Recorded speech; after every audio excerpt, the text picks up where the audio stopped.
The tissues in Dr. Martinez's office are softer than the ones I buy at home. I've been coming here for 3 months now, and I've probably gone through half their supply. Today feels different though. Today I'm finally ready to tell the truth. Eleanor, Dr. Martinez says gently, her voice carrying that practiced patience that comes from years of hearing the unspeakable. Take your time. I'm 73 years old. My hands are spotted with age, my silver hair carefully styled in the same way.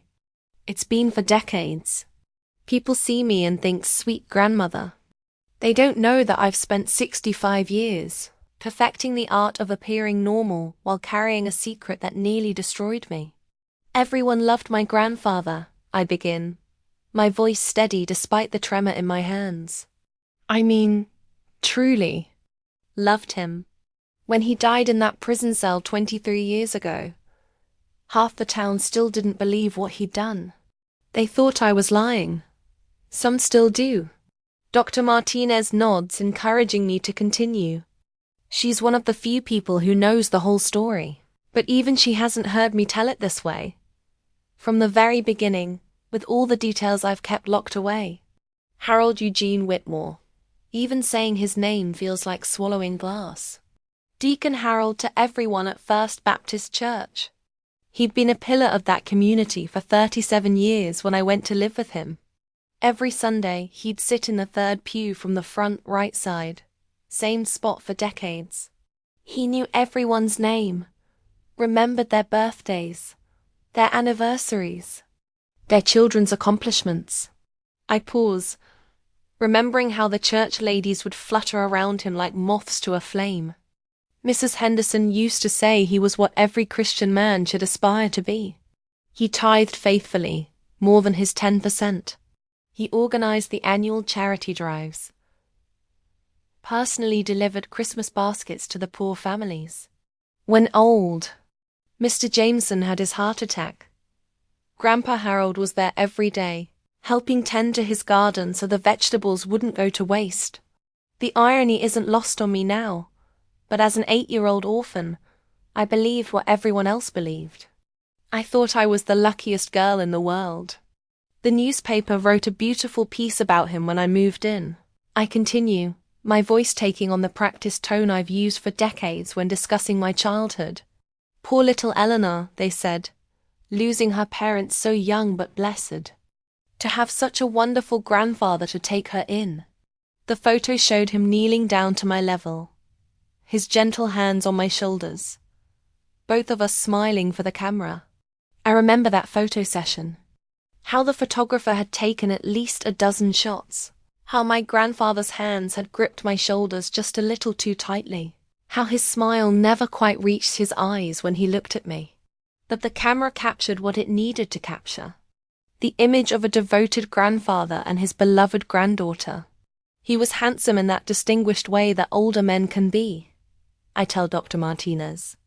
Full head of silver hair, always impeccably dressed. He wore suspenders with his dress shirts. Never a tie that wasn't perfectly straight.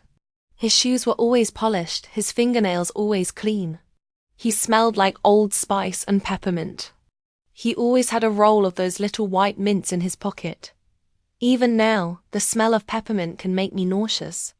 People would stop him on the street just to chat. He knew everyone's business, but not in a gossipy way. In a caring way. At least, that's how it seemed. Mrs. Patterson would tell him about her arthritis, and he'd show up the next day with some special liniment he'd heard about. When the Morrison boy got in trouble with the law, Grandpa Harold was the one who convinced the judge to give him community service instead of jail time. I take a shaky breath, feeling the familiar weight of what's coming next in my story. The town council named a street after him 3 years before he died. Harold Way, a little side street near the elementary school. The dedication ceremony was beautiful. The whole town turned out. I was there too, standing in the back of the crowd, 47 years old and still afraid someone would recognize me as Harold's granddaughter and ask me to say a few words about what a wonderful man he was. The tears are coming now, not for him, but for that little girl who had no idea what was waiting for her in that big Victorian house on Maple Street. I've spent my entire adult life watching people light up when they talk about him, I whisper. Even now, when I tell people my maiden name was Whitmore, sometimes they'll say, "Oh, like Deacon Harold. What a saint that man was." And I have to stand there and smile and nod because the truth is still too big, too dark, too impossible for most people to accept. Dr. Martinez leans forward slightly. "But you're ready to tell the truth now." I nod, wiping my eyes with one of those impossibly soft tissues. I'm ready. Because that saint, that pillar of the community, that man who everyone loved and respected, he was a monster. And I was the only one who knew it. The silence in the room feels heavy with possibility. For the first time in 65 years, I'm about to tell someone the complete truth about what happened in that house on Maple Street. It started 3 days after the funeral, I continue, my voice finding its rhythm now. But to understand what happened, you need to know about the house. That beautiful, cursed house on Maple Street. Dr. Martinez settles back in her chair, and I close my eyes, letting myself remember what it felt like to be 8 years old again, clutching my single suitcase as we walked up those wide front steps. The house was magnificent. A 3-story Victorian painted sky blue with white trim, wraparound porch with gingerbread details that looked like lace. It had been in our family for 3 generations. My grandmother had died when I was 6, so I barely remembered her. But I remembered visiting that house for Christmas and Easter. It felt like a fairy tale castle to me. I can still smell the old wood and lemon oil, still feel the way the floorboards creaked in a familiar song under my feet. Grandpa Harold carried my suitcase up to the 2nd floor, to what he called your Mama's old room. It was painted pale yellow with white curtains that had tiny pink roses on them. There was a 4-poster bed with a quilt my grandmother had made, and a window seat where I could look out at the massive oak tree in the front yard. He'd even put some of my old toys on the shelves. Things I'd forgotten. I'd left there during previous visits. The memory of that first day is so vivid it makes my chest tight. I'd felt so grateful, so safe, so lucky. "This is your home now, little bird," he told me. He'd started calling me that at the funeral, and I thought it was sweet. "Your mama grew up in this very room, and now you will too. We're going to take such good care of each other." I pause, remembering how his hand had rested on my shoulder. How normal it had felt then. He gave me a tour of the house that first day. The parlor with its burgundy velvet furniture, and the piano no one played anymore. The dining room with the long mahogany table where he said we'd have our meals together. The kitchen with its checkered floor and the old-fashioned icebox that still worked. The library. Oh, the library was my favorite. Floor-to-ceiling shelves filled with books. A leather chair by the window where he said I could read whenever I wanted. The library had been my sanctuary, at least in those early days. I'd spent hours there, losing myself in stories about children who had adventures and families who loved them. Then we went upstairs. His bedroom was at the end of the hall, large and dark with heavy furniture. The guest room where visiting relatives stayed during holidays. The bathroom with its clawfoot tub and pedestal sink. And my room, right in the middle, where he said I'd be safe and comfortable. I take a deep breath, preparing for the part that still makes my stomach clench. But there was one place we didn't go that day. The cellar. When we passed the door in the kitchen, a heavy wooden door with 3 different locks, I asked about it. I was a curious child, and I'd never seen a door with so many locks before. I remember reaching toward the handle, my small fingers, barely grazing the cold metal before his hand closed around my wrist. "That's not a place for little girls," he said, and his voice changed. Not angry, exactly, but firm. Final. It's dangerous down there. Old stairs, rusty tools, things that could hurt you. You must never, ever go down there. Promise me, Eleanor. Even. As an 8-year-old, I'd sensed something strange about his reaction. The way his grip on my wrist had tightened just slightly. The way his eyes had gone cold for just a moment before warming again. I promised, of course. What else was I going to do? I was 8 years old. I just lost my parents. And this man was all I had left in the world. So I promised I'd never go near the cellar door. The first few days have been almost normal. Pleasant even. He made me pancakes for breakfast every morning, Mickey Mouse shaped, with whipped cream for a smile. He'd ask about my dreams, help me get ready for school, walk me to the bus stop. When I came home, there would be milk and cookies waiting, and he'd ask about my day. We'd eat dinner together at that big dining room table, and he'd tell me stories about my mother when she was my age. I remember how desperately I'd wanted to believe this was my new normal. A grandfather who loved me, a beautiful home, stability, after the chaos of losing my parents. But there were little things that felt off. The way he'd watch me sometimes when he thought I wasn't looking. How he'd find excuses to touch me, straightening my hair, adjusting my collar, his hands lingering just a moment too long. The way he'd come into my room at night to check on me, more often than seemed necessary. I fidget with the tissue in my hands, shredding it into small pieces. And the sounds. God, the sounds from the cellar. Usually at night, after he thought I was asleep. Scraping sounds, like furniture being moved. Sometimes what sounded like hammering.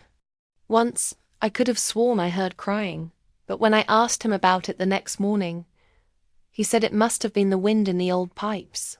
The memory of lying in that 4-poster bed, pulling the handmade quilt over my head, trying to block out those sounds, still makes me shiver. By the end of the first week, I'd started having nightmares. Not about my parents, though I missed them terribly, but about that cellar door. I'd dream about it opening, about something dark and terrible coming up those stairs. I'd wake up crying, and Grandpa Harold would come to comfort me, sitting on my bed, stroking my hair, telling me everything was going to be all right. I look up at Dr. Martinez, seeing the understanding in her eyes. 3 days after the funeral, everything changed. That's when I learned what kindness could hide. The change wasn't sudden, I tell Dr. Martinez, my voice growing quieter. That's what made it so insidious. If he'd been a monster from day one, maybe I would have run. Maybe I would have told someone. But predators are patient. They're careful. They know exactly how to make a child complicit in their own destruction. I pause, gathering the courage to continue with the hardest part of my story. It started with the bedtime visits. At first, they seemed normal, grandfatherly even.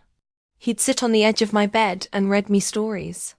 Little Red Riding Hood, Goldilocks, fairy tales where children wandered into dangerous situations. I loved those moments initially. After losing my parents, having someone tuck me in felt like a gift. The memory of my 8-year-old self, so grateful for any scrap of affection, makes my chest ache. But the visits grew longer. He'd stroke my hair while he read, his fingers lingering at the nape of my neck. He'd adjust my nightgown, saying it was twisted or bunched up. His hands would rest on my shoulder, my arm, moving in small circles, that he claimed were soothing. I didn't understand why it made me feel strange inside, like I wanted to pull away but couldn't. Dr. Martinez nods, understanding the psychological manipulation that was already beginning. Then came the special games. He introduced them gradually, always with explanations that made them seem innocent. This is a secret game that grandfathers and granddaughters play. he'd whisper. But it's our special secret. Other people wouldn't understand how much we love each other. I have to stop, the words catching in my throat. Even after all these years, after all the therapy, talking about this feels like swallowing broken glass. The game started simple. He'd ask me to sit on his lap while he read, then suggest I face him instead of the book. So I can see your pretty face, he'd say. He'd trace my features with his finger, my eyebrows, my nose, my lips. You're going to be so beautiful when you grow up, little bird. Just like your mama was. The comparison to my mother should have been comforting. Instead, it made me feel dirty in a way I couldn't articulate. He'd tell me how mature I was for my age, how special our relationship was. Most grandfathers don't get to be this close to their granddaughters, he'd say. Most little girls aren't brave enough or smart enough to understand this kind of love. He made me feel chosen, privileged, while simultaneously making me feel like I was the one initiating these interactions. I remember the confusion, the way my child's mind tried to make sense of feelings I had no words for. The isolation began subtly too. When neighbors would invite me to play with their children, he'd find reasons why I couldn't go. You're still grieving, little bird. You need quiet time to heal.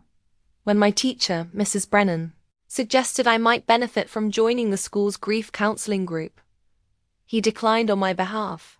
Eleanor has everything she needs right here at home, he told her. Family love is the best medicine. The systematic cutting off of my support systems happened so gradually that I barely noticed it was happening. At school, I began to change. I'd always been a chatty child, but I grew quiet, withdrawn. When other kids talked about their families, I'd make excuses to avoid joining in. How could I explain that my grandfather's love felt different from what they described?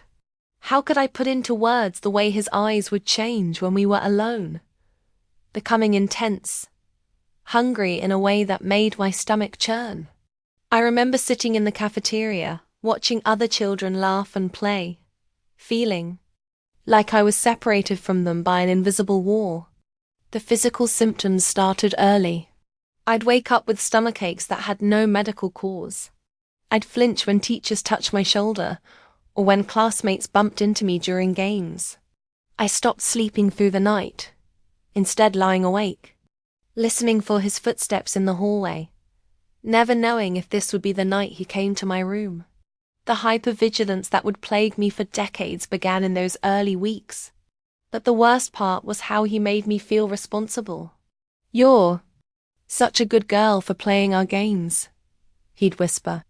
You make Grandpa so happy. After losing your mama, having you here is the only thing that brings me joy. He'd often tear up when he said this, and I'd feel this overwhelming need to comfort him, to be the good granddaughter he needed me to be. The manipulation was masterful, turning a child's natural desire to please into a weapon against her.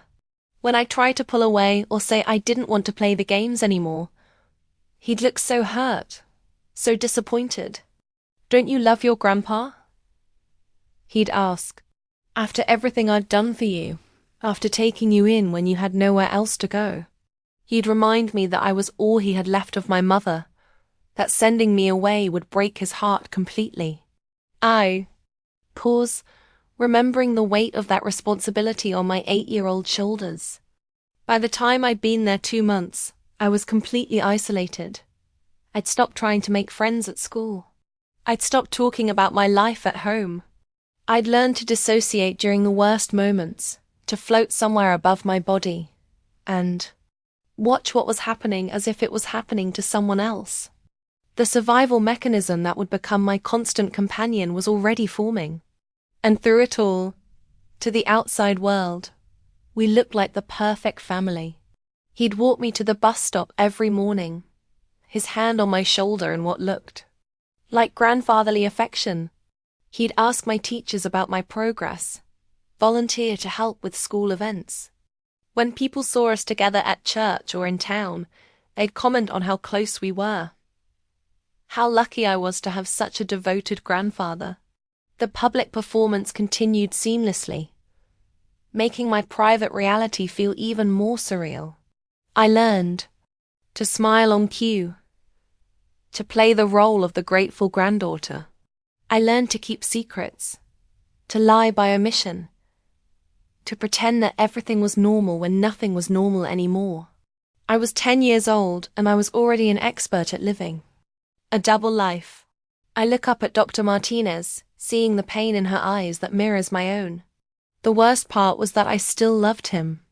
Despite everything, despite the games that made me feel sick inside, despite the way he was slowly erasing my sense of self, I still loved him.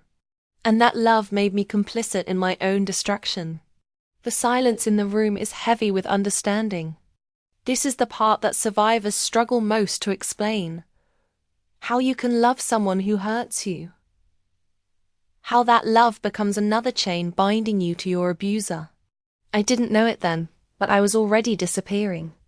The little girl who had survived losing her parents was being systematically erased, replaced by someone whose only purpose was to meet her grandfather's needs.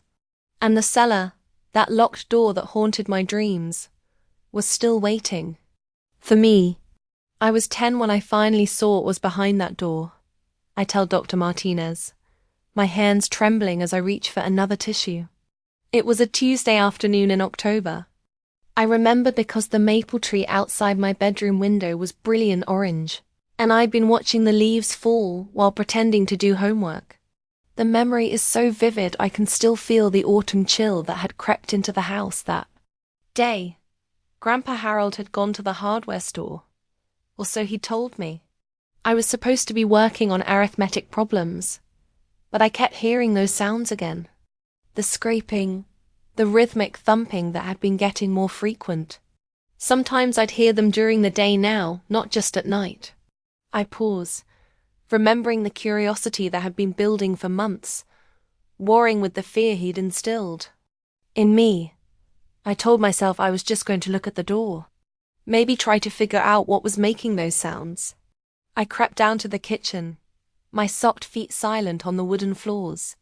The 3 locks gleamed in the afternoon light filtering through the kitchen window. A deadbolt, a chain lock, and a padlock that looked newer than the others. The image of those locks is burned into my memory with perfect clarity.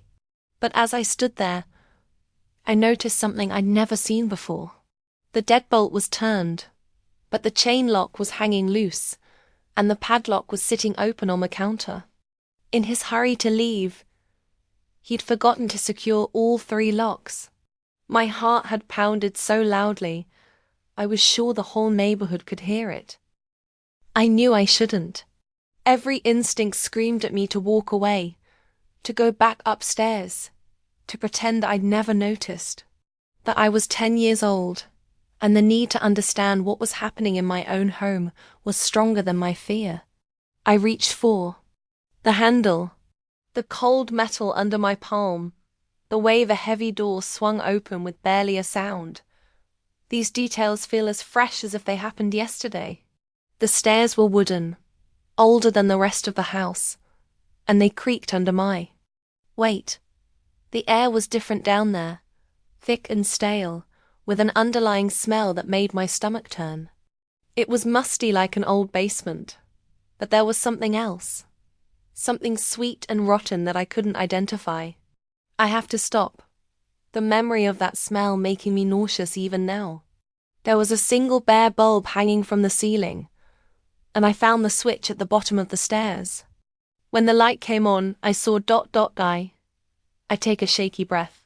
I saw what he'd been building. Dr. Martinez leans forward slightly, her expression gentle but alert. It wasn't just a basement. He'd divided the space into sections with hanging sheets and wooden barriers. There was a workshop area with tools and workbenches, but not for normal repairs. There were restraints mounted to the walls, leather straps and metal rings that looked like they'd been installed recently. There was a mattress on the floor, stained and surrounded by candles that had been burned down to stubs. My voice drops. to barely above a whisper, and there were photographs. Dozens of them, pinned to a corkboard on the far wall. Pictures of children from the neighborhood, from the church, from the school. Some were obviously taken from a distance without the children knowing. Others ... I swallow hard. Others were taken much closer. The wall of photographs had been the thing that made me realize the full scope of what I was dealing with. This wasn't just about me. I saw pictures of the Morrison girl who lived 3 houses down, the pastor's youngest daughter, children from my school whose names I didn't even know. And in the center of it all, a whole section dedicated to me. Photos from when I was even younger, visiting during holidays. Recent pictures I didn't remember being taken. Some showed me sleeping. The violation of seeing those images, of understanding that he'd been watching me for years, had been almost as traumatic as the physical abuse. There were journals too. Notebook after notebook filled with his handwriting. I was too scared to read much, but I saw my name over and over. Plans, schedules, detailed descriptions of the games we played. He'd been documenting everything, turning my suffering into something he could revisit whenever he wanted. I remember the clinical detachment in his writing, the way he described my reactions as if I were a laboratory specimen. But the worst part was the corner he'd set up, like a child's playroom. A small table with coloring books and crayons. A toy chest filled with dolls and stuffed animals. A rocking chair where he could sit and watch. He'd created a space where he could pretend his victims were willing participants in some twisted version of play. The perversion of childhood innocence represented by that corner still makes my skin crawl. I don't know how long I stood there, trying to process what I was seeing. It felt like hours, but it was probably only minutes. Then I heard a car door slam outside, and I knew he was back. I ran up those stairs faster than I'd ever moved in my life, my heart hammering so hard I thought it might burst. The panic of that moment, the desperate scramble to get back upstairs and look normal, had been overwhelming. I made it to the kitchen just as I heard his key in the front door. I was sitting at the kitchen table with my arithmetic book open when he walked in, but I know he could see something was wrong. My face was flushed, my hands were shaking, and I couldn't meet his eyes. I remember the way he'd looked at me, his expression shifting from casual greeting to sharp suspicion. "How's Ava? The homework coming, little bird?" he asked, but his voice was different. Careful. He moved to the cellar door and I watched him check the locks. Saw the moment he realized what had happened. The padlock was still sitting on the counter where he'd left it. The silence that followed had been deafening. He turned to look at me, and for the first time since I'd been living there, I saw him without his mask. No grandfatherly warmth, no practiced kindness. Just cold calculation and something that looked like hunger. "Did you go somewhere you weren't supposed to go, Eleanor?" he asked. I had tried to lie, tried to deny it. But 10-year-olds are terrible liars when they're terrified. He didn't yell. He didn't even raise his voice. Instead, he walked over to me very slowly, knelt down so we were at eye level, and smiled. But it wasn't the smile I'd grown accustomed to. This smile was sharp, predatory. "I'm disappointed in you, little bird. I thought we had an understanding about trust." The calm in his voice had been more terrifying than any amount of anger would have been. "Now that you know our secret," he continued, "we're going to have to change some rules. You've seen how special this house is, how much I've prepared for our time together. You understand now that what we have is bigger than just bedtime stories and games upstairs." I remember the way my whole body had started to shake, the way my vision had started to narrow. "This is our secret, Eleanor, just like all our other secrets. But this one is the most important. If anyone ever found out about our special place, they wouldn't understand. They'd take you away from me, and then where would you go? Back to foster care? To strangers who don't love you the way I do. The threat was clear, even wrapped in his twisted version of love. That night, he took me downstairs for the first time.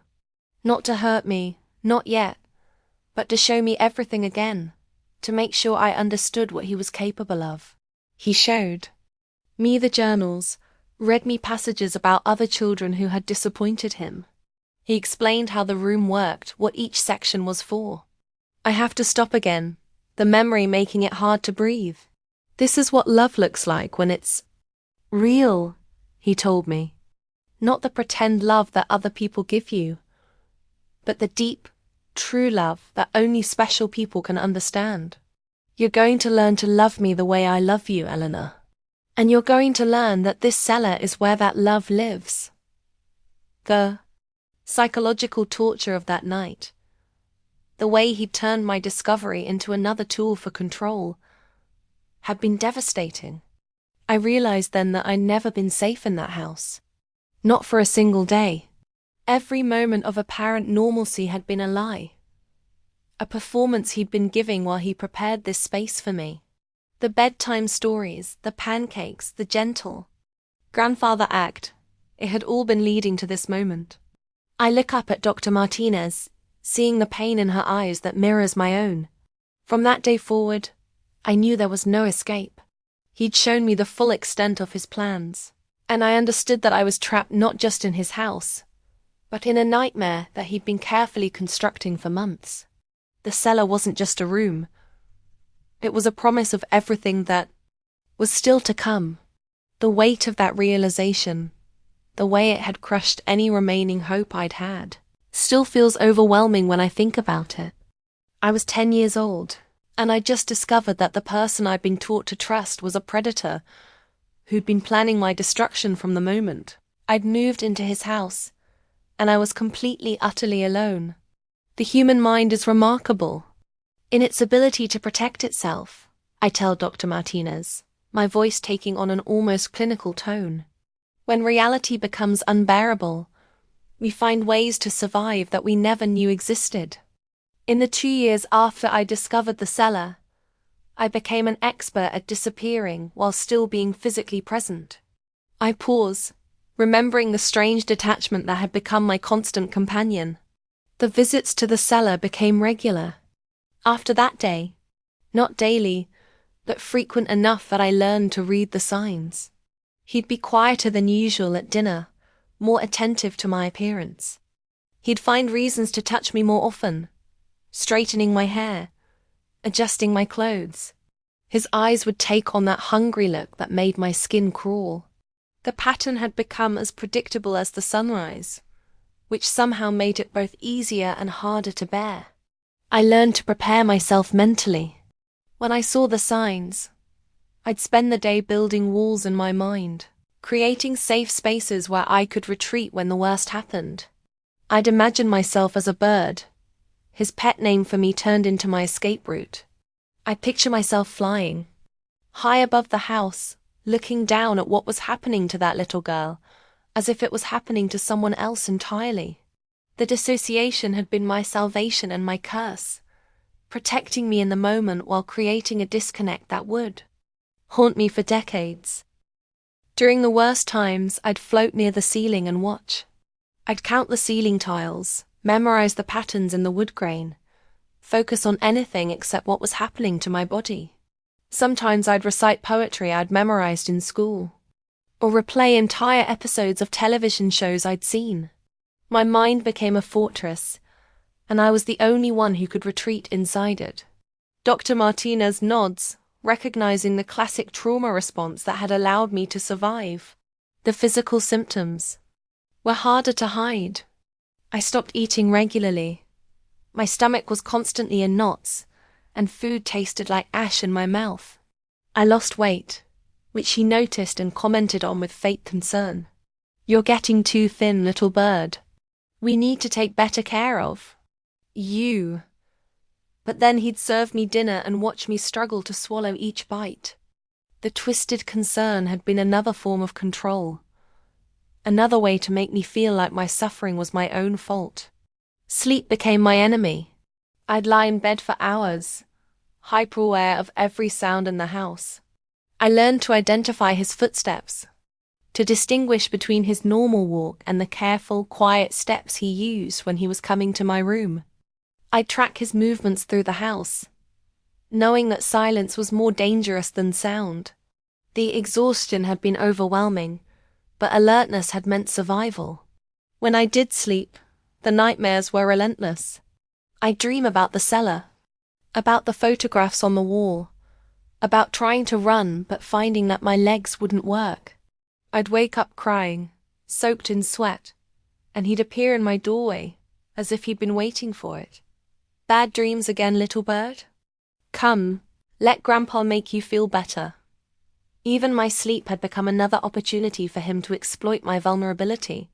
School became my refuge, but even there, I was changing in ways that were hard to hide. I'd flinch when teachers touched my shoulder or when other children got too close. I couldn't concentrate on lessons because I was constantly scanning for threats, listening for sounds that might signal danger. The hypervigilance had made normal childhood interactions impossible. I started having panic attacks, though I didn't know what to call them then. They'd hit me suddenly. My heart would race, my vision would blur, and I'd feel like I was suffocating. Once, it happened during a math test, and I had to run from the classroom. When Mrs. Brennan asked what was wrong, I couldn't explain it.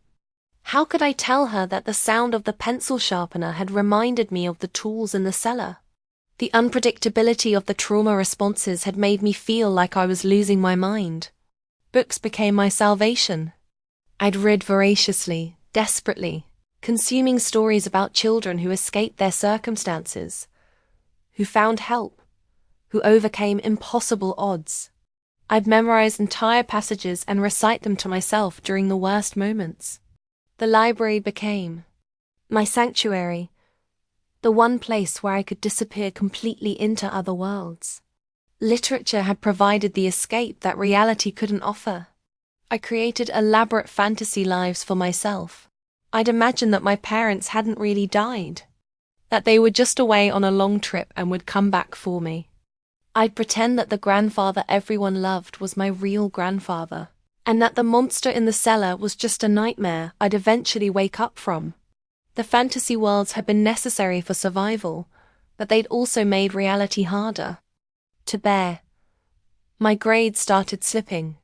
I'd always been a good student, but concentration became impossible. I'd sit in class and stare out the window, my mind completely elsewhere. When teachers called on me, I'd snap back to reality disoriented and confused. They thought I was just struggling with grief, and in a way I was grieving the loss of my childhood, my safety, my sense of self. The academic decline had been another loss, in a series of losses that seemed endless. I stopped trying to make friends. How could I invite someone over to play when I never knew what mood he'd be in? How could I explain why I couldn't have sleepovers? Why I couldn't go to birthday parties? Why I always had to be home by a certain time? I became the quiet, strange girl who sat alone at lunch and never participated in group activities. The social isolation had been both a consequence of the abuse and a survival strategy. The worst part was the guilt. Even as I was developing these survival mechanisms, part of me believed I was responsible for what was happening. He'd convinced me that I was special, that our relationship was my choice, that I could stop it any time I wanted. When I'd dissociate during the worst moments, I'd feel guilty afterward, like I'd somehow participated by not fighting harder. The self-blame had been perhaps the most damaging aspect of the whole experience. I started engaging in behaviors that I now understand were self-harm. I'd scratch at my arms until they bled, pull out my hair, bite my lips until they were raw. The physical pain was somehow easier to bear than the emotional pain. At least it was pain I could control. The need for control had manifested in the only way available to a powerless child. By the time I was 12, I'd become a ghost of myself. I moved through the world like a shadow, responding when spoken to, performing the basic functions of existence, but never really present. I'd learned to smile on command, to play the role of the grieving but grateful granddaughter, while inside I was screaming. The performance had become automatic, a survival skill that would take decades to unlearn. People would comment on how mature I was for my age, how well I was handling my loss. If they only knew that the maturity was trauma, that the composure was dissociation, that the quiet child they saw was actually a prisoner who'd learned to survive by disappearing. The misinterpretation of trauma responses as positive traits had been another form of isolation. I started having thoughts about death, not active suicidal ideation, but a passive wish that I could just disappear. Sometimes I'd imagine what it would be like to just fade away, to stop existing. It seemed like it would be peaceful, quiet, safe in a way that nothing else was. The desire for escape had begun to take on darker forms as the trauma continued. But somehow, something in me kept fighting. Maybe it was the part of me that remembered my parents' love, or the part that knew this wasn't normal. This wasn't how children were supposed to live. Even in my darkest moments, there was a tiny spark that refused to be extinguished. The resilience had been unconscious but persistent, keeping me alive when everything else wanted to give up. I was 12 years old, and I was surviving on borrowed time. I knew that what was happening couldn't continue forever. Either I would find a way out, or it would destroy me completely. I just didn't know which one would happen first. The awareness of my own mortality had been constant, a shadow that followed me everywhere. Looking back now, I'm amazed that I survived those years at all. The human capacity for endurance is both a blessing and a curse. We can survive things that should destroy us, but the cost of that survival is often everything. We thought we knew about ourselves. The reflection carries both pride and sorrow, acknowledging both the strength it took to survive and the price paid for that survival. But I did survive. And in surviving, I learned things about resilience, about the power of the human spirit, about the ways we can endure the unendurable. Those lessons would serve me well in the years to come, when survival would require not just endurance but action. I was 12 when I finally found the courage to tell someone. I continue, my voice carrying the weight of that devastating memory. It was a Tuesday morning in March, and I'd barely slept the night before. He'd been in one of his moods, the kind where he'd pace the house like a caged animal, his eyes following me with that hungry intensity that made my skin crawl. I pause, remembering the desperation that had finally pushed me past my fear. Mrs. Campbell was my 7th grade English teacher. She was young, maybe 25, with kind eyes and a gentle way of speaking that reminded me of my mother. She'd noticed my declining grades, my increasing absences, the way I'd jump when anyone approached me from behind. She'd tried to talk to me before, but I'd always deflected with vague excuses about missing my parents. The memory of her concerned face still brings tears to my eyes. That morning, she asked me to stay after class. I remember the way the spring sunlight was streaming through the classroom windows, making gust motes dance in the air. She pulled up a chair next to my desk and sat down, her expression gentle but serious. "Eleanor, I'm worried about you. Is everything okay at home?" Such a simple question, but it had felt like a lifeline thrown to a drowning person. I started crying. Not the quiet tears I'd learned to cry silently in my room, but the ugly, desperate sobs of a child who'd been carrying an impossible burden for too long. She didn't rush me, didn't try to stop the tears. She just sat there, occasionally offering me tissues, waiting for me to find my voice. The patience she'd shown me had been the first genuine kindness I'd experienced in years. When I finally spoke, the words came out in a rush. "My grandfather, he does things to me. bad things. He has a room in the cellar where he takes me. I couldn't say the words explicitly. I didn't even have the vocabulary for what was happening to me. But I tried to explain the games, the photographs, the way he'd touch me when no one was looking. I remember the way her face had changed as she began to understand what I was telling her. She listened to everything. She didn't interrupt, didn't ask for graphic details, didn't make me feel dirty or ashamed. When I finished, she knelt down so we were at eye level and said, "Eleanor, I believe you.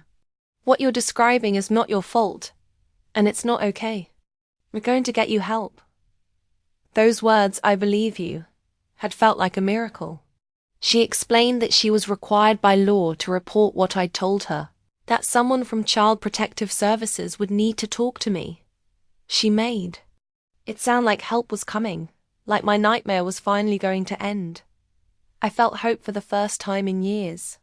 The naive belief that adults would protect me once they knew the truth seems heartbreaking now. The CPS worker, Mrs. Henderson, came to the school that afternoon. She was an older woman, maybe in her 50s, with grey hair and a no-nonsense attitude. She interviewed me in the principal's office while Mrs. Campbell waited outside. I told her everything again, more details this time, feeling braver with each word. I remember the way she'd taken notes, her expression growing more serious as I spoke. But then she asked the question that would haunt me for years. "Are you sure about this, Eleanor? Your grandfather is a very respected man in this community. These are very serious accusations." The doubt in her voice was unmistakable. I could see her weighing my words against his reputation, and I could tell which side the scale was tipping toward. The first crack in my newfound hope had appeared in that moment. Still, she said she had to investigate. She couldn't ignore a report, even one she clearly didn't believe. She told me she'd be visiting the house to talk to my grandfather, that I should go home and act normally until she could sort this out. The way she said it made it sound like I was a problem to be solved rather than a child to be protected. The dismissive tone had been the first sign of what was to come. I went home that day feeling lighter than I had in years. I told the truth. Adults were involved, and surely now everything would change. I even smiled at my grandfather when he asked about my day, thinking it might be one of the last times I'd have to pretend. The innocence of that hope feels tragic now. Mrs. Henderson arrived the next evening, just as we were finishing dinner. I watched from the living room as she sat at our kitchen table, drinking coffee and chatting with my grandfather about the weather, the church, mutual acquaintances. She treated him like an old friend, not like someone she was investigating for child abuse. The casual nature of her visit had been the first sign that this wasn't going to go the way I'd hoped. When she finally brought up the reason for her visit, her tone was almost apologetic. "Harold, I'm required to follow up on some concerns that were raised about Eleanor's well-being. I know it's probably nothing, but I have to ask, is everything okay at home?" The way she'd framed it as probably nothing had set the tone for the entire conversation. I couldn't hear his exact response from where I was sitting, but I could hear the tone. Shocked, hurt, concerned. He spoke in that same gentle voice he used in public, the one that made everyone love him. I heard him mention my parents' death, my difficulty adjusting, my recent behavioral changes at school. He'd been prepared for this moment, I realized. Probably had been since the day I'd discovered the cellar. Then I heard my name called. "Eleanor, sweetheart, could you come here, please?" His voice was warm, grandfatherly, but I could see the warning in his eyes when I entered the kitchen. Mrs. Henderson was looking at me with a mixture of pity and skepticism. The moment of truth had arrived, and I was completely unprepared for what happened next. "Your grandfather tells me you've been having a hard time lately," she said. "Grief can make us imagine things sometimes, make us confused about what's real and what isn't. Is there anything you'd like to tell me about what you said at school today? The leading nature of her question had made it clear what answer she expected. I looked at my grandfather, saw the slight shake of his head, the way his hands were clenched just tightly enough to convey threat without being obvious. I looked at Mrs. Henderson, saw the doubt in her eyes, the way she'd already made up her mind, and I felt my courage crumble. The weight of his reputation versus my word had been crushing. I was confused. I heard myself say, I miss my parents, and sometimes I have bad dreams.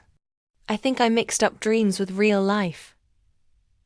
The words felt like poison in my mouth, but I kept talking, digging my own grave deeper with each sentence.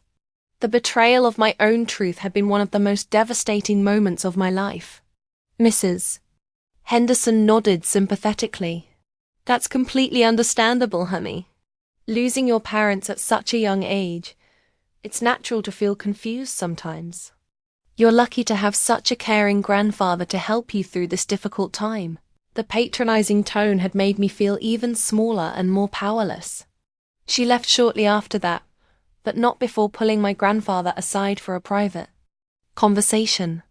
I couldn't hear what they said, but I saw him nod gravely, saw her pat his arm reassuringly. When she was gone, he closed the door and turned to look at me with an expression I'd never seen before. The silence that followed her departure had been deafening. He didn't speak for a long time, just looked at me with those cold, calculating eyes while I stood frozen in the hallway. Finally, he walked over to me very slowly, knelt down to my level, and spoke in a voice so quiet I had to strain to hear him. The calm in his voice had been more terrifying than any amount of shouting. I'm very disappointed in you, little bird. After everything I've done for you, this is how you repay me. I lying to strangers about our private family business. His hand came up to cut my face, a gesture that might have looked loving to an observer but felt like a threat to me. The perversion of loving gestures had been one of his most effective tools. You've shown me that I can't trust you to keep our secrets anymore, he continued. That means things are going to have to change. I've been too gentle with you, too patient. I can see now that you need firmer guidance. The promise of escalation had been clear in his tone. That night, he took me to the cellar for the longest visit yet. Not just to show me the room or to touch me, but to teach me what happened to little girls who betrayed their grandfather's trust. He showed me photographs of other children, told me stories about what had happened to them when they tried to tell their secrets. The systematic psychological torture had been designed to ensure I'd never try to get help again. This is what happens when people don't believe you, he whispered, showing me pictures I still can't bear to think about. This is what happens when you try to destroy a good man's reputation with lies. No one will ever believe you over me. Eleanor, I'm a pillar of this community, and you're just a confused little girl who misses her parents. The message had been clear. I was completely alone. When he finally let me go back to my room, I was a different person than the one who'd bravely told Mrs. Campbell the truth just days before. I'd learned that speaking up didn't bring salvation. It brought punishment. I'd learned that my word meant nothing against his reputation. I'd learned that the system designed to protect children could be turned against them with frightening ease. The lesson had been devastating but clear. Mrs. Campbell tried to talk to me again, but I wouldn't even look at her. I was too ashamed, too broken, too afraid of what might happen if I said anything else. I'd used up my one chance at freedom, and I'd blown it. The guilt and shame had been overwhelming. The abuse escalated dramatically after that. He no longer felt the need to be careful, to maintain the pretense of grandfather-granddaughter games. He'd proven that he was untouchable, that no one would believe me over him. I was completely at his mercy, and he had none to give. The removal of all pretense had made the abuse even more traumatic. I learned that day that sometimes the systems designed to protect us can become our worst enemies. That sometimes the truth isn't enough. That sometimes being believed isn't about being honest. It's about being believed. And I learned that I was utterly, completely alone in my nightmare. The isolation had been complete and crushing.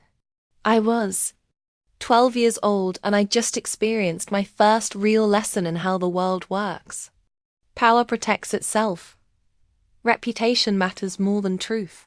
And children like me, children with no one to advocate for them, are expendable. The cynicism that would shape my worldview for decades had been born in that moment. I wouldn't try to get help again for 2 more years. And by then, it would almost be too late. I was 14 when I stopped wanting to live, I tell Dr. Martinez, my voice barely above a whisper. Not in the abstract way I'd thought about death before, but in the concrete, planning way that comes when pain becomes unbearable and hope dies completely. I take a shaky breath, preparing to share the darkest period of my life. The 2 years after my failed attempt to get help had been a steady descent into hell. He'd taken my betrayal, that's what he called it, as permission to stop pretending. Our relationship was anything other than what it was. The gentle grandfather mask slipped away entirely when we were alone, replaced by someone who seemed to feed on my suffering. The escalation had been systematic and devastating. The visits to the cellar became more frequent, more violent. He'd installed new equipment down there, restraints that left marks, tools that caused pain he claimed would teach me respect. He'd photograph everything, adding to his collection with a meticulous attention to detail that still makes my stomach turn. I have to pause, the memories making it hard to breathe. But it wasn't just the physical abuse that was destroying me. It was the psychological torture, the way he'd convinced me that I was complicit in my own destruction. You asked for this, he'd whisper during the worst moments. You brought this on yourself when you tried to ruin my reputation. This is what happens to ungrateful little girls who bite the hand that feeds them. The victim blaming had been perhaps the most damaging aspect of the abuse. I'd stopped eating regularly. Food felt like choking on sawdust. My weight dropped to barely 90 pounds, and my clothes hung off my frame like I was a scarecrow. Teachers at school would comment on my appearance, suggest I needed to take better care of myself, never realizing that self-care was impossible when you were being systematically destroyed. The physical deterioration had been visible but misunderstood. Sleep became my enemy. I'd lie awake for hours, listening to every sound in the house, my body rigid with tension. When I did sleep, the nightmares were so vivid that I'd wake up, screaming only to find him standing in my doorway, claiming he'd come to comfort me. Even my unconscious mind had become another battlefield. The lack of any safe space, even in sleep, had been unbearable. I started cutting myself regularly. Not just the occasional scratches I'd done before, but deep, deliberate cuts on my arms and legs when no one would see them. The physical pain was easier to bear than the emotional pain. At least it was pain I could control, pain that served a purpose. I'd watch the blood flow and feel something like relief. The self-harm had been the only way to feel any sense of agency over my own body. My grades had completely collapsed. I'd once been an honor student, but by 14 I was barely passing. I couldn't concentrate on anything except survival. Math problems seemed impossibly complex when your brain was constantly calculating escape routes. Literature felt like mockery when you were living in a horror story with no happy ending. The academic failure had been another loss in a series of losses. I'd stopped trying to maintain friendships entirely. How could I explain why I could never hang out after school? Why I couldn't go to sleepovers? Why I'd flinch when people touched me? I became the weird, quiet girl who sat alone and never talked to anyone. Some kids tried to include me at first, but I was too damaged to accept their kindness. The social isolation had been complete and self-imposed. The worst part was the hopelessness. I tried to get help once and failed spectacularly. I'd learned that his reputation would always protect him, that no one would believe a troubled teenager over a respected community leader. I felt like I was trapped in a nightmare that would never end, that would only get worse as I got older. The despair had been crushing and all-consuming. I started planning my death with the same meticulous attention he'd shown in planning my abuse. I researched methods, calculated timing, wrote letters I'd never send. I wasn't angry or dramatic about it. I was just tired.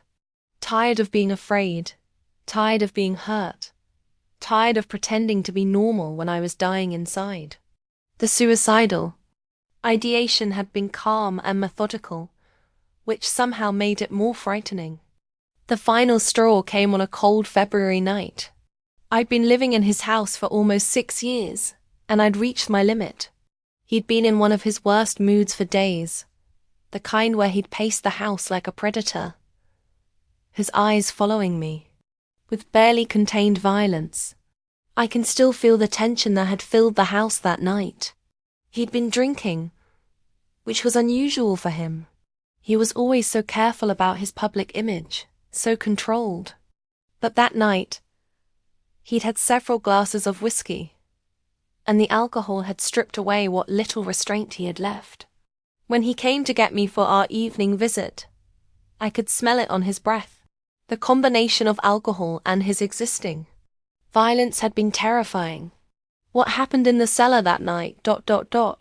I pause, struggling to find words for the unspeakable. It was the worst it had ever been. He was rougher, more violent, more degrading than usual. It was like he was punishing me not just for my earlier betrayal, but for continuing to exist, for being a witness to his true nature. The memory still makes my entire body tense with trauma. But the physical violence wasn't the worst part. It was what he said afterward when I was lying on that filthy mattress, bleeding and broken. He knelt down next to me and spoke in that calm, clinical voice that was somehow more terrifying than screaming would have been. The words that followed had shattered what little remained of my will to live. "I've been thinking about your future, little bird," he said. "You're getting older, and that presents certain complications. People might start asking questions about why you're so withdrawn, so damaged. We need to start thinking about permanent solutions." The threat had been clear and immediate. He told me about other children who'd outgrown their usefulness, about the photographs in his collection that showed what happened when his victims became too old, too dangerous to keep around. He described it all in the same matter-of-fact tone he might use to discuss the weather. The casual discussion of murder had been the final blow to my sanity. "But don't worry," he continued, stroking my hair with hands that had just hurt me. "I'll make it look like an accident. A troubled girl who couldn't get over losing her parents. Everyone will understand. They'll even feel sorry for me, having to deal with such a burden." The plan he'd outlined had been detailed and believable. I realized that night that I had 2 choices. I could die on his terms, or I could die on mine. But living, actually living, wasn't one of the options anymore. He'd made that clear. I was going to die either way. The only question was whether I'd have any control over how it happened. The stark reality of my situation had been undeniable. I went back to my room that night and sat on the window seat, looking out at the oak tree I'd loved as a child. I thought about jumping, about ending it all in one quick moment. It would be faster than whatever he had planned for me, and at least it would be my choice.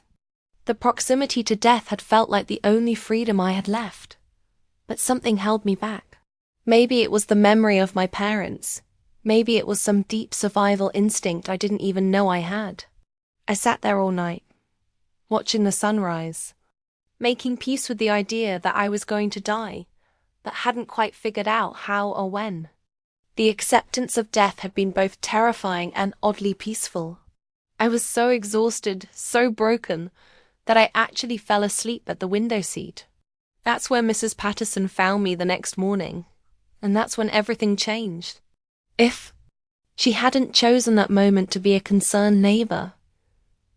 If she hadn't insisted on checking on me despite his protests, I would have been dead within days. The timing of her intervention had been miraculous. I was 14 years old and I'd reached the end of my rope. I'd survived 6 years of systematic abuse, but I couldn't survive another day. I was ready to die, and if Mrs. Patterson hadn't appeared when she did, I would have. The proximity to death had been measured in hours, not days. Sometimes I wonder, what would have happened if she'd come just one day later? Would I have found the courage to jump? Would he have carried out his threats? Would anyone have ever known the truth about what happened in that house on Maple Street? The what-ifs still haunt me decades later. That she did come, and for the first time in 6 years, an adult looked at me and saw not a troubled teenager, but a child who was dying. She saw through his carefully constructed facade and recognized the truth that everyone else had missed. The moment of recognition had been the turning point between death and life. I was 14 and I was dying, but I was also 14 and I was about to be saved. I don't remember what time it was when I heard the knock at the door. I was still sitting on the window seat, the cushion cold beneath me, my legs tucked up under my chin. My eyes were swollen from crying, but I'd stopped making sound hours ago. I was empty, numb. The decision had already been made. I was just waiting for the right moment to disappear. But when the knock came, sharp and insistent, something stirred in me. Not hope, just curiosity. Harold grumbled from downstairs, the sound of his heavy footsteps echoing through the house. I heard him open the door, heard the voice that answered. High, clipped, familiar, Mrs. Patterson. I hadn't seen her in months, not since she'd dropped off a casserole that he'd returned with a smile and a lie about watching our sugar. I heard her say my name, then her voice rose slightly. I haven't seen Eleanor outside in weeks. I wanted to check in. He tried. To dismiss her, I could tell. His voice was honeyed, thick with false warmth. She's resting, he said. You know how teenage girls are. Always brooding about something or other. I imagined the look on her face, sharp, skeptical. She was one of the few people in town who'd never been charmed by his performances. I couldn't hear what she said next, but I heard her step inside. The front door clicked shut. I didn't move. I was frozen in place, unsure if this was a trick or a test. But then her footsteps came up the stairs, slower than his, lighter. She called my name again. Eleanor, sweetheart. Are you in here? I opened my mouth to answer, but no sound came out. I didn't have the strength to call for help. Only the strength to exist. That somehow was enough. She opened the door, and for a long moment, we just stared at each other. I will never forget the way her face changed when she saw me. The shock, the horror, the grief. I must have looked like a ghost. My arms were covered in old scratches and new bruises. My eyes were sunken. My clothes hung off me like rags. She crossed the room in 3 steps and knelt beside me. Oh my God, she whispered. Oh my God, Eleanor. She didn't ask permission. She didn't wait for him to come upstairs. She just wrapped her arms around me and said, You're coming with me. And for the first time in years, I let someone hold me without flinching. Harold's voice thundered up the stairs when he realized she'd gone to my room. I could hear him demanding that she leave, calling her hysterical, accusing her of overstepping. But Mrs. Patterson didn't back down. I'm taking her to the hospital, she said, her voice low and firm. You can call whoever you want, but you're not stopping me. He followed us to the front porch, his face a mask of fury behind his false concern. But she didn't look at him again. She just opened the car door and helped me inside. The hospital lights were too bright. The smell of antiseptic made me gag. A nurse tried to take my vitals, but I jerked away from her touch. It wasn't until the doctor arrived, a middle-aged man with kind eyes and a gentle voice, that I let anyone near me. Mrs. Patterson sat in the corner, silent but present, a steady anchor in the chaos. The exam was humiliating and necessary. There were bruises in various stages of healing, signs of repeated trauma that couldn't be explained away. When they found the scarring on my arms and legs, the doctor looked up and asked the question I'd been waiting for. "Eleanor," he said, "is someone hurting you?" I opened my mouth. I hesitated. Then I nodded. From there, everything moved quickly. Too quickly, in some ways. The police arrived. A female officer asked me to repeat what I'd told the doctor. I did, haltingly, but clearly. I told them about the cellar, the photographs, the notebooks. I told them about the secret room and the things he'd done to me for 6 years. Mrs. Patterson never left the room. They arrested him that night. The officers searched the house with a warrant, and within hours, they found everything I told them about: the padlocked cellar door, the restraints, the mattress, the wall of photographs, the journals. They found more than I ever knew was there. Evidence of other victims, most unidentified. They brought him out in handcuffs, and still, he had the audacity to look calm. "This is all a mistake," he told the cameras that had already gathered on the lawn. "My granddaughter is a troubled girl." The next morning, the news spread like wildfire. Deacon Harold Whitmore arrested in shocking abuse scandal. The town was in disbelief. Some people wept on camera, insisting it couldn't be true. "He was a saint," one woman sobbed. "He helped my family when we had nothing." Others stayed quiet. A few, like Mrs. Patterson, stood firm. "I always knew something was wrong," she said when a reporter shoved a microphone in her face. "I just didn't know how bad it was." I was transferred to a safe house that evening, a temporary placement while they figured out what to do with me. I didn't sleep. I lay awake in the unfamiliar bed, flinching at every sound, expecting to see his shadow at the door. But it never came. For the first time in years, it never came.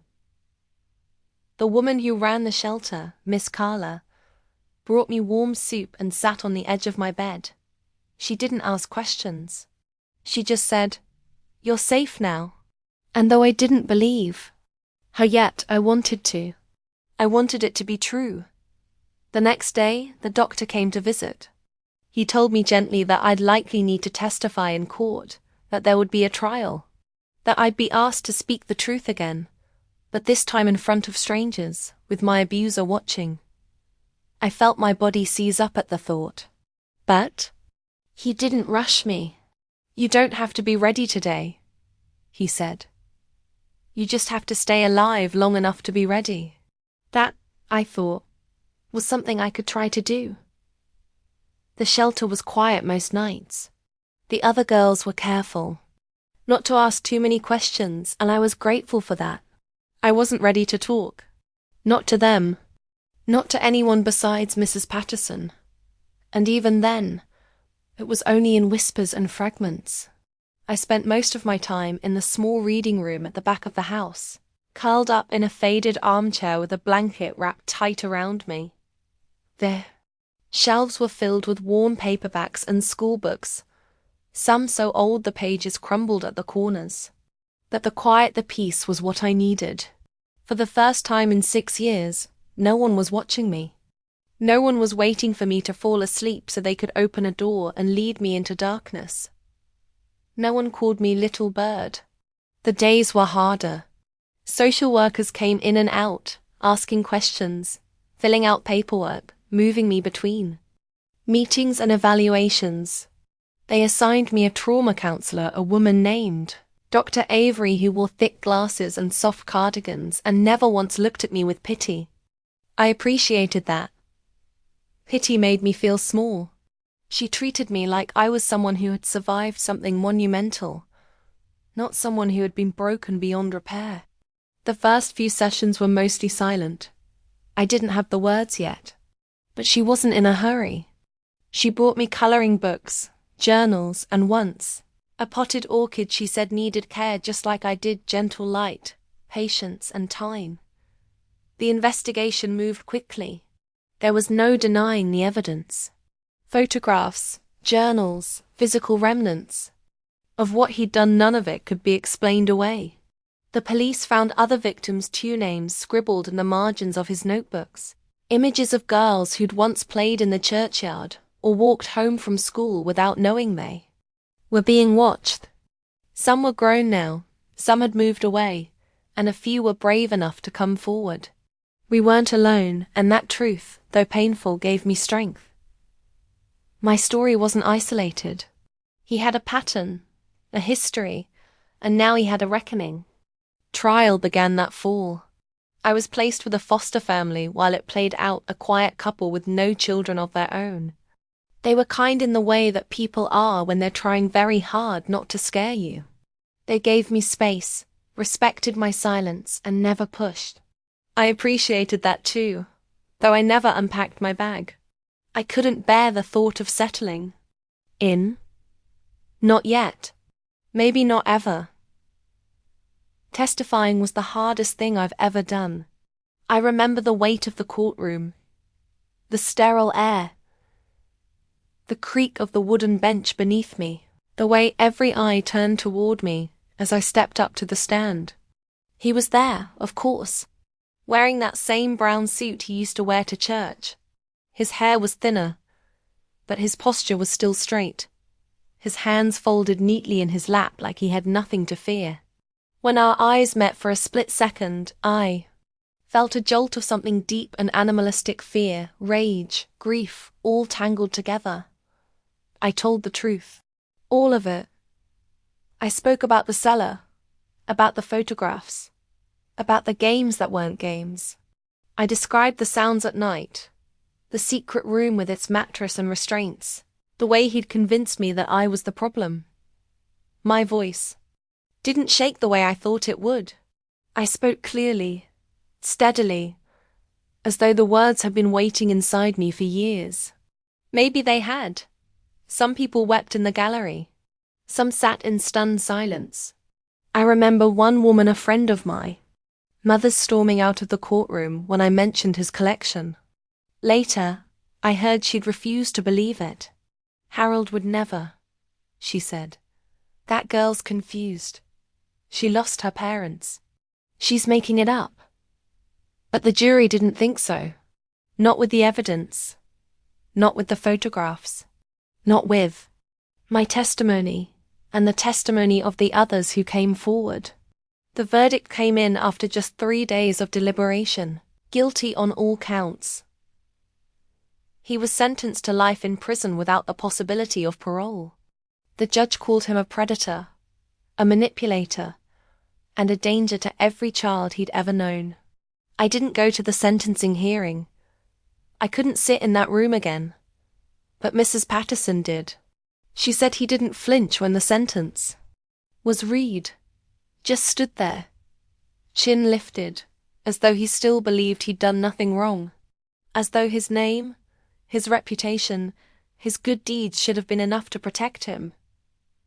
He died in prison 3 years later. Heart failure. They called it peaceful. I didn't attend the funeral, though part of me wanted to see if anyone still came. From what I heard, the church was half full. Some people still believed the man they knew couldn't possibly have done the things he was accused of. Others came out of obligation. A few came just to make sure he was really gone. When I heard the news of his death, I didn't feel relief. Not exactly, just stillness.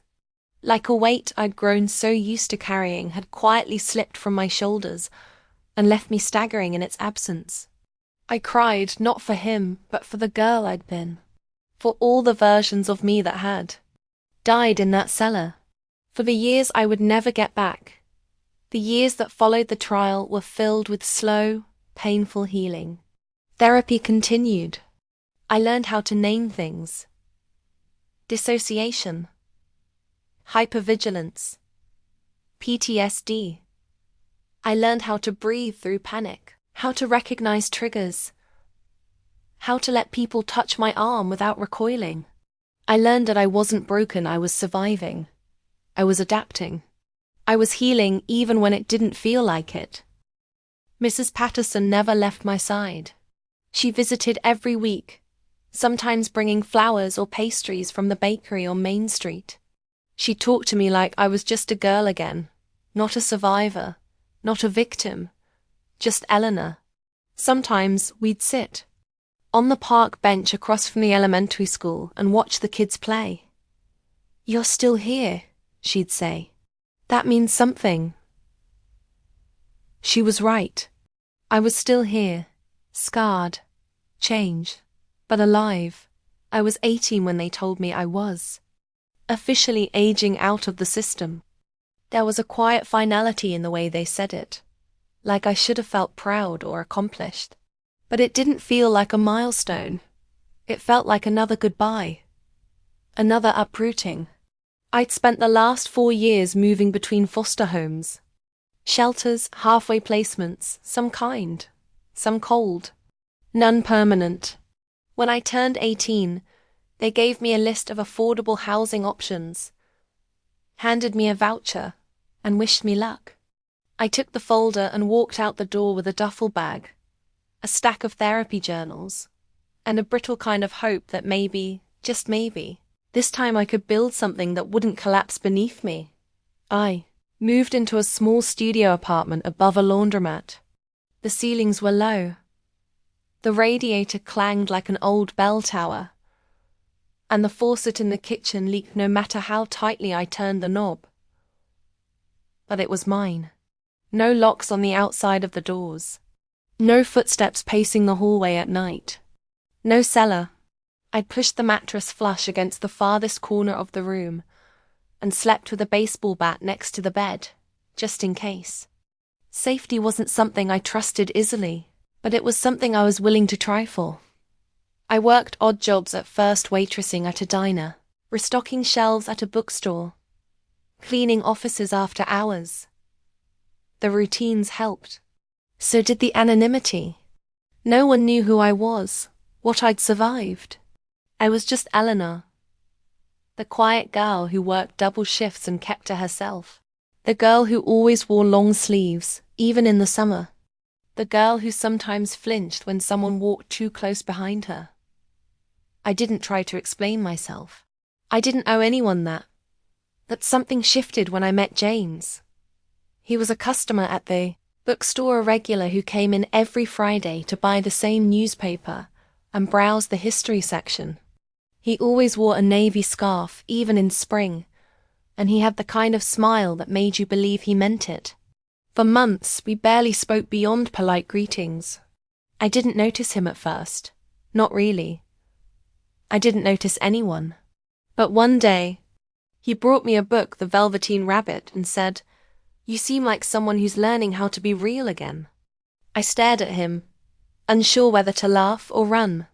But his eyes weren't invasive. They were gentle, curious, patient. I didn't fall in love all at once. I didn't even fall in trust all at once. It took a year of conversations, of boundaries, of him waiting at the edge of whatever space I was willing to offer. When I finally told him part of the truth, not the whole story, but enough to make most men walk away, he didn't flinch. He didn't pity me. He just said, "I want to be someone you never have to survive." And somehow, those words burrowed into a place I thought was long dead. James never asked me to be anything other than exactly who I was. When I startled in my sleep, he didn't ask why. I told him in my own time. When I hesitated to be touched, he waited for permission. When I cried during movies about families, he held my hand without question. I wasn't used to that kind of love, the kind that didn't demand, didn't manipulate, didn't claim me as a prize for being strong. It felt strange at first, almost unbearable. But over time, it started to feel like home. I went back to school in my 20s, community college first, then university. I studied social work. People thought I chose it because of what happened to me. They weren't wrong, but they weren't entirely right either. I didn't want to relive my trauma. I wanted to rewrite the ending for someone else. I wanted to be the adult I had needed when I was 12 years old, sitting in that principal's office, hoping someone would believe me. I wanted to be the voice that said, "I see you. I believe you. And I'm not going anywhere." Becoming a social worker wasn't easy.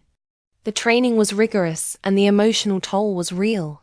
There were nights I came home from field placements and wept in the shower until the water ran cold. There were children who reminded me too much of myself, wide-eyed and silent, clinging to plastic toys like shields.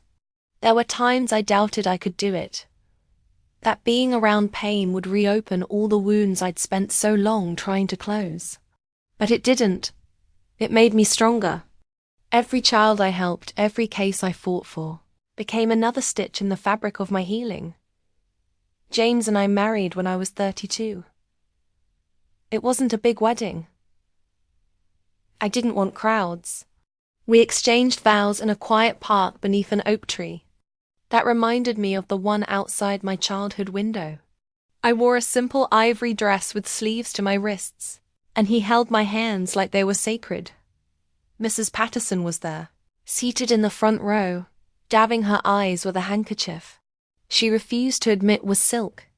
She gave me away, not like a father would, but like someone who had once pulled me out of the fire and taught me to walk again. We talked about children, but I was terrified of becoming a mother. I was afraid of what I didn't know, of what might still be broken inside me. What if I couldn't protect them? What if I passed on my fear, my shame, my silence? James listened. He didn't pressure. He said we could have a family in whatever way felt safe. Love doesn't only grow in wombs, he said. It grows in choices. We ended up fostering first. One child, then another, and then another. Each one came with their own sorrow, their own hidden stories. And with each one, I found pieces of myself I hadn't known were still buried. I read to them in the evenings, gave them their own bookshelves, their own nightlights, their own locked doors they could open from the inside. I told them the truth that bad things had happened to me too, but that didn't mean they were broken. I told them that survival was not shameful. It was sacred. Some of them stayed. Some moved on. But they all left footprints in our home, in our hearts. And somewhere in the middle of all that healing, I realized I had built a life. Not a perfect one, not an easy one, but a life filled with choices, with safety, with purpose.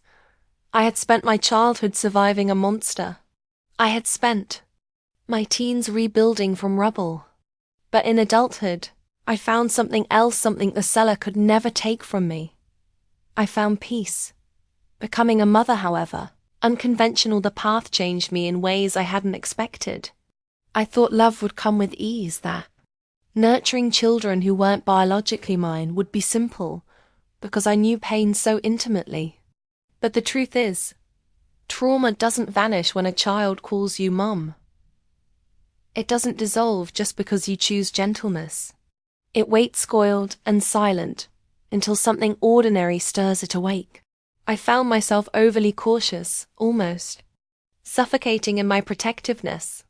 Every scraped knee, every missed curfew, every raised voice in the house became an echo of danger. I knew it wasn't fair to them. I also didn't know how to stop it. When our oldest foster daughter, Lily, turned 8, the same age I'd been when I moved into my grandfather's house, I found myself spiraling. She wanted to go to a sleepover. It should have been a simple yes, but I froze. Images filled my head of bedrooms without supervision, of locked basements hidden behind laundry rooms, of adults who smiled too much and watched too closely. I smiled tightly and told her I'd think about it. That night, I barely slept. I sat in the hallway outside her door, listening to her breathe, convincing myself that she was safe, that the world wasn't filled with monsters hiding behind grandfatherly charm. But I didn't believe it. That's when I went back to therapy. Dr. Avery was retired by then, but she referred me to someone new, a woman named Ruth with grey curls and a slow, thoughtful way of speaking that reminded me of quiet Sunday mornings. Ruth didn't ask me to relive everything. She focused on the now, on the things I couldn't say no to, the things I couldn't say yes to, the things that twisted inside me, even in moments of joy. She introduced me to the idea of intergenerational trauma, of how our bodies remember pain even when our minds beg them to forget. She reminded me that being overprotective didn't make me a bad mother. It made me a mother who hadn't been protected herself. There was grief in that realization, but also relief. James was endlessly patient through all of it. When I confessed how afraid I was of messing up, of becoming cold or controlling or absent, he took my hand and said, "That fear is your proof that you never will." He didn't try to fix me. He didn't offer solutions. He just stayed. Sometimes, that was the greatest kindness anyone could give me. Staying. As the years went on, I found my voice again in new ways. I started speaking to groups, first reluctantly, then with quiet conviction. Women's shelters, trauma-informed schools, foster parent workshops. I told my story, not to be pitied, but to bear witness. I wanted people to understand what happens when we ignore the signs, when we believe the image instead of the child, when we let reputation outrank truth. I didn't use graphic details. I didn't name names. But I spoke clearly about what it meant to be erased and then to re-emerge. Once, after a talk at a high school, a girl with dark hair and a guarded posture came up to me.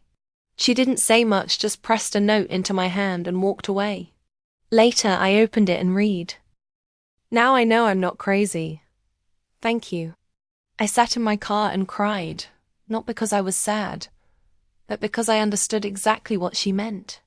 That validation, the moment when someone tells you that your reality is real, is the beginning of everything. Not everyone welcomed my advocacy. There were still people in town who muttered when they saw me at the grocery store. People who thought the past should stay buried. Who said I was tarnishing a good man's name. Once, someone slipped a note into my mailbox. "You should be ashamed of yourself. The dead can't defend themselves." I stared at the paper for a long time before burning it in the kitchen sink. I would not carry their denial anymore. I had done that enough for one lifetime. Mrs. Patterson remained in my life until her last breath.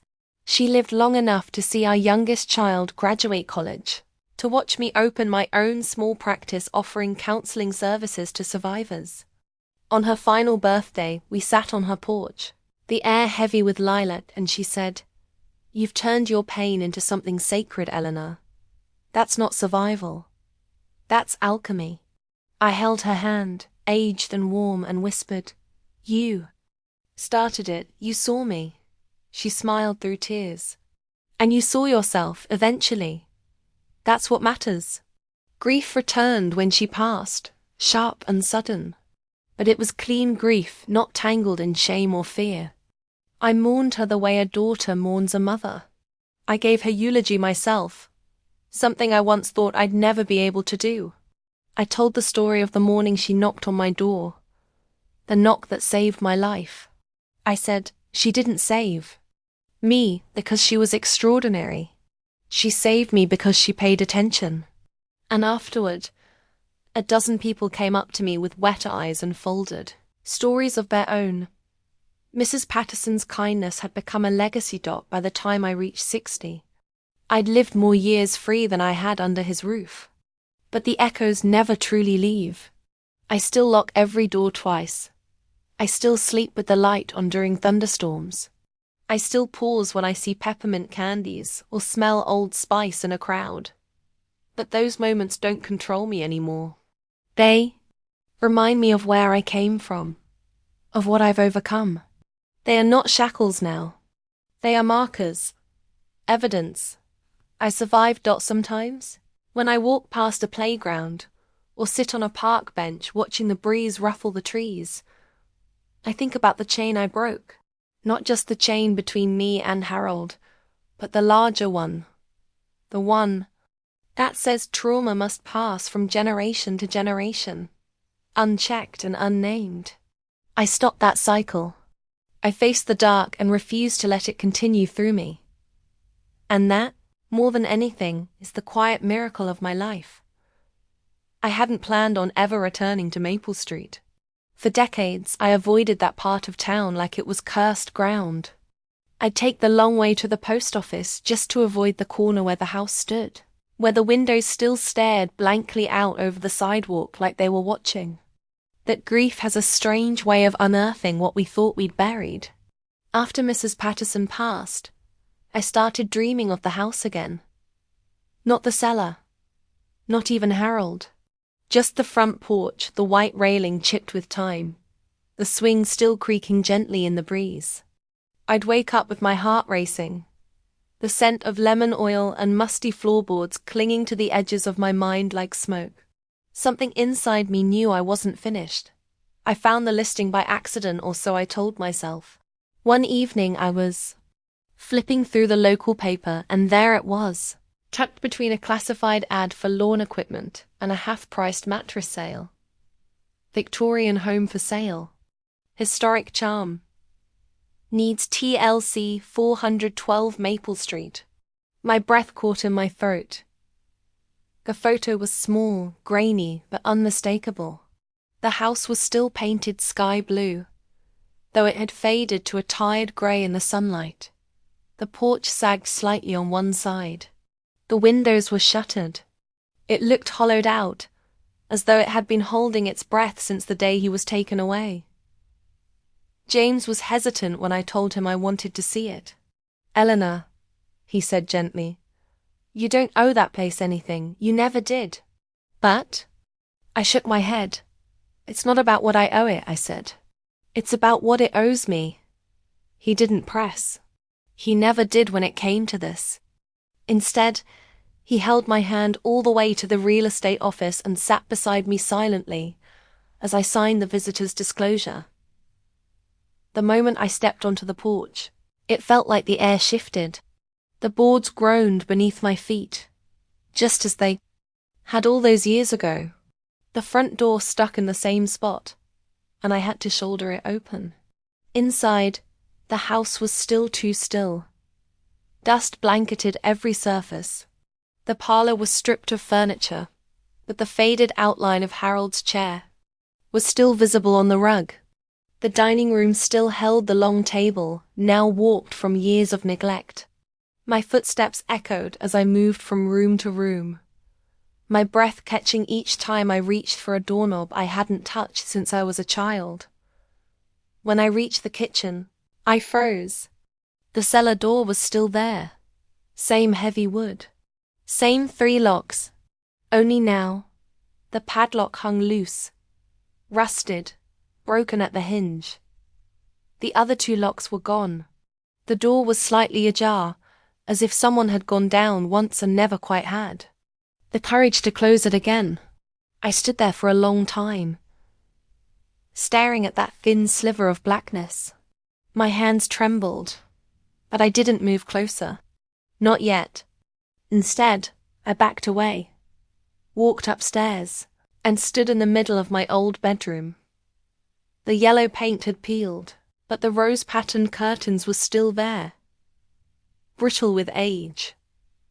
The window seat was sun-bleached and cracked. I sat down, just like I had at 14, and looked out at the oak tree. It was taller now, more gnarled, but it was still standing, just like me. I didn't buy the house that day. I went home and thought about it for weeks. I talked with James, with my therapist, with the board at my counseling center. In the end, it wasn't a decision. It was a knowing. I needed to reclaim that space. Not to relive my past, but to repurpose it. To tell the house that it no longer belonged to the man who had haunted its walls. It belonged to me. The purchase was finalized in early spring. I walked through each room with a clipboard and a plan. The parlor would become a waiting area. The dining room a group therapy space. The bedrooms upstairs would be quiet rooms for survivors who needed emergency housing. And the cellar would be filled in. Sealed. Gone. I hired a demolition team to tear out the stairs, pour cement, and erase the space entirely. When they asked why, I simply said, some spaces weren't meant to exist. What they didn't find, what the police had missed all those years ago, was buried beneath the floorboards of the cellar. A locked tin box rusted through at the corners. Inside were more photographs. A small book of handwritten names and coded descriptions. Letters, unsent. Most were of other children. Some, shockingly, were of Harold himself, posing as if documenting his own rituals. There were faces I recognized, and others I didn't. I turned the contents over to the police. An officer came by to collect it quietly, his face pale as he read the ledger. There may be more victims, he said, his voice hollow. I nodded. I know. We opened the Whitmore House Center for Healing exactly 1 year after Mrs. Patterson's death. Not because I wanted to keep the name, but because I wanted to redefine it, to strip it of its false sanctity and give it new purpose. The plaque beside the front door reads, "In memory of every child who wasn't believed. May this place be their voice." The opening ceremony was small. Just the staff, a few donors, and a handful of survivors who had become part of our community. I wore a soft blue dress and stood on the very porch where I'd once stood as a grieving orphan. This time, my voice didn't shake. This time, I wasn't pretending to be okay. I was okay. Not perfect, not untouched, but whole in a way that once seemed impossible. After everyone left, I walked through the house alone. The parlor smelled like lavender. The floors gleamed. The cellar door was now a wall, sealed and painted. I stood in front of it and whispered, "You don't win." And for the first time since I was 8 years old, I truly believed it. I'm 73 years old now. The same age my grandfather was when he died in that prison cell, alone and unrepentant. I think about that sometimes, not with triumph or vengeance, but with a strange sort of stillness. Our lives began in the same house, but we ended in 2 different worlds. He built a legacy of control, secrets, and fear. I've spent mine dismantling every lie he ever wrapped in Sunday smiles and polished shoes. And I've learned that healing isn't a moment. It's a rhythm. A choice we make over and over, even when the pain returns. Even when the memories knock at the door we thought we sealed shut. Every Wednesday morning, I sit in the front parlor of the Whitmore house and wait for the first clients to arrive. The sun pours in through the windows now, warming the hardwood floors and soft yellow walls. There are no portraits on these walls, no echoes of his shadow. Only light. Only life. The counselors who work with us are survivors, advocates, believers. We listen to stories others once refused to hear. We make room for rage, for silence, for trembling hands that finally dare to unfold. Sometimes I lead the storytelling group.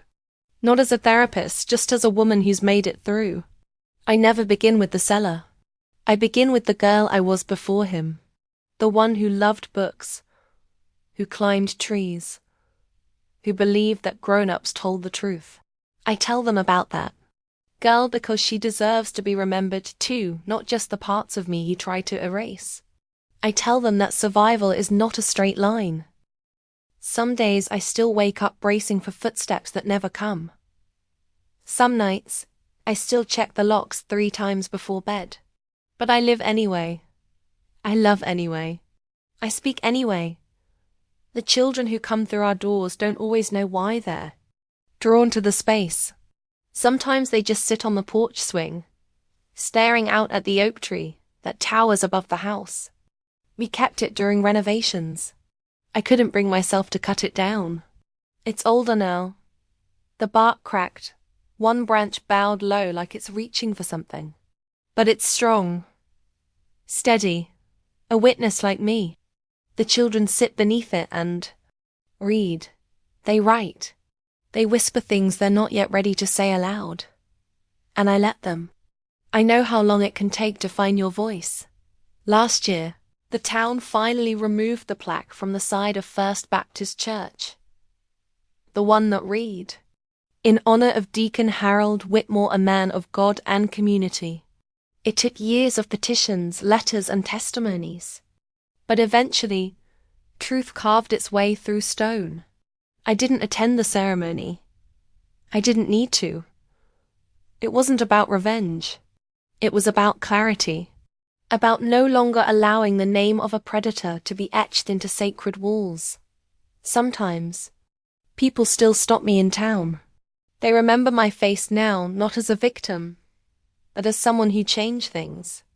They thank me, or they say nothing, just nod in that quiet way that tells me they've read the articles, heard the interviews, or maybe just finally understood. Once, a man I didn't recognize came up to me at the farmer's market and said, "You were the reason my sister finally told the truth." I didn't ask for details. I just placed a hand over my heart and whispered, "I'm glad." James walks slower now, and sometimes we forget the grocery list or lose our reading glasses in the couch cushions. But every night we sit side by side in the little garden behind the center and watch the light spill through the stained glass windows we had installed in the library. They glow with soft blues and golds, no religious symbols, just abstract shapes that seem to dance when the sun hits them right. We call them the windows of survival. Each one is dedicated to someone who once believed they were alone. There are days I feel tired in my bones. Some wounds don't close all the way, but I have made peace with the fact that healing is not erasure. I carry the girl I was with me. Always. I keep a photo of her on my desk 8 years old, tooth missing, holding a library book in both hands. That photo survived in a box my mother had kept. I found it years later, and it felt like a reunion.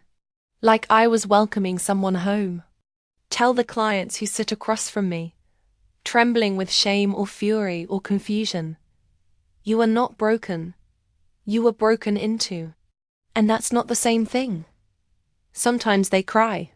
Sometimes they just breathe a little easier. I tell them that healing is allowed to be slow, that it can be a whisper, not a roar, that it counts, even if no one applauds. The house still creaks in the winter. The wind still slips through the cracks in the old windows. But the air feels different now. It carries laughter, music, the hum of life in motion. No more locked doors. No more secrets. Just stories being rewritten, one page at a time. I think that's what legacy really means. Not the monuments or the street names, but the lives we touch after our own suffering has ended. The way we choose to turn our pain into shelter. The way we dare to keep loving in a world that once tried to make us disappear. I was Eleanor Whitmore, the granddaughter of a saintly man who was anything but. That now, I am Eleanor Hayes. Survivor, advocate, mother, heir to my own name, and I'm still here,